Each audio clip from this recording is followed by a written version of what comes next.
आरती उतारो।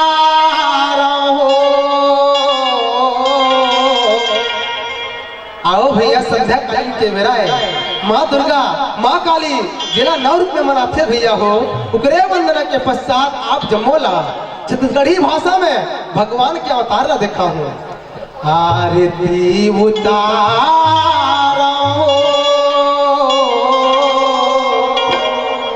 दिया ना थारी धर के, दाई तोरे पौरिल पर के, आरती उतारो।